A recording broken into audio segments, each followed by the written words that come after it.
નમસ્કાર મિત્રો, ડૉક્ટર પંકજ નાગર, global astro ગુરુ. આજે આપની સાથે છું. જ્યોતિષ જાગૃતિ અભિયાનના સંદર્ભમાં કેટલીક અવનવી અનસુની વાતો લઈને તમારી સાથે આવ્યો છું. આજકાલ જ્યોતિષમાં કેટલાક યોગને લઈને ડરાવવામાં આવે છે, જેમ કે કાળસર્પ યોગ, કેમુદ્રમ યોગ, એવા અસંખ્ય યોગ છે. શાપ યોગ, શાપિત યોગ, આ યોગ, પેલો યોગ. પણ છેવટે જાતકને બિચારાને પોતાની તક જાણે તક એના હાથમાંથી તક જવાની હોય એવી વાતો કરવામાં આવે છે, ડરાવવામાં આવે છે. આવો કાળસર્પ યોગને સમજીએ. કાળસર્પ યોગ એટલે શું? જન્મ કુંડળીની અંદર રાહુ અને કેતુ વચ્ચે જ્યારે તમામ ગ્રહ આવી જાય તો એને કાળસર્પ યોગ કહેવામાં આવે છે. પૌરાણિક કથા અનુસાર રાહુ છાનો માનો દેવોની સભામાં અમૃત પીવા ગયો, સૂર્યચંદ્રએ ચાડી કાઢી અને એનો શિરોચ્છેદ કરવામાં આવ્યો. મસ્તક એટલે રાહુ અને પૂંછડી એટલે કેતુ. મિત્રો, કાળસર્પ યોગથી જરા પણ ડરવાની જરૂર નથી. ભારતના પ્રથમ વડાપ્રધાન માનનીય જવાહરલાલ નહેરુની કુંડળીમાં કાળસર્પ યોગ હતો. તમે જ વિચારો.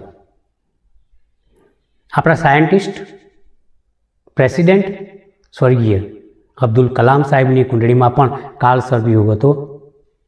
એ આપણા ભારતના પ્રેસિડેન્ટ બન્યા. ઈશ્વરને હાથ જોડીને કહો કે ભાઈ મારી કુંડળીમાં કાળસર્પ યોગ મૂક, જેથી કરીને હું પણ વડાપ્રધાન બની શકું અને હું પણ ભારત દેશનો પ્રેસિડેન્ટ બની શકું. કાળસર્પ યોગ એમાં સર્પનું ઝેર નહીં પણ ક્યારેક અમૃત પણ હોય છે, એ વાત નિશંક છે.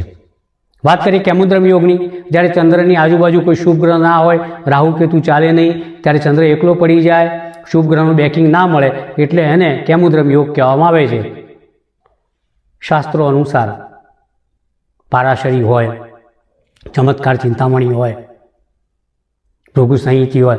ભૃગુ સંહિતાની અંદર સર્વે શાસ્ત્રોમાં એવું લખવામાં આવ્યું છે કે આવો જાતક દરિદ્ર થાય છે, ગરીબ થાય છે, ભિખારી થાય છે. અરે ભાઈ, શું કરવા આવું ડરાવો છો તમે? એવું કંઈ જ નથી. ભગવાન શ્રી કૃષ્ણની કુંડળીમાં કેમુદ્રમ યોગ હતો. લો વિચારો. અમેરિકાની સ્થાપના કુંડળીમાં કેમુદ્રમ યોગ છે. લો વિચારો. અરે ભાઈ, હું તો ઈશ્વરને પ્રાર્થના કરું છું કે મારી કુંડળીમાં કેમુદ્રમ યોગ આપ, તો હું ભગવાન શ્રી કૃષ્ણ જેવું રૂપ સ્વરૂપ પ્રાપ્ત કરી શકું, જગતગુરુ બની શકું, મેન્ટર બની શકું. અને અમેરિકા જવા માટે તમને ખબર છે ને, આ ડોલરના દરિયા માટે પડાપડી થાય છે ભાઈ. લોકો લાઈનમાં ઊભા રહે છે, વિઝા કેન્સલ થાય છે, રડે છે લોકો. તો આવી બધી જગ્યાએ કેમુદ્રમ યોગ આવેલો છે. તો ભાઈ આ કાળસર્પ યોગ અને કેમુદ્રમ યોગને શાપ સમજવું, ઝેર સમજવું?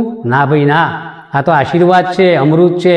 માટે કદાપી આ બે યોગને લઈને ચિંતા કરતા નહીં, ખોટા વિધિ વિધાનમાં પડતા નહીં. અલબત્ત મારો વિરોધ કોઈ કર્મકાંડી માટેનો નથી.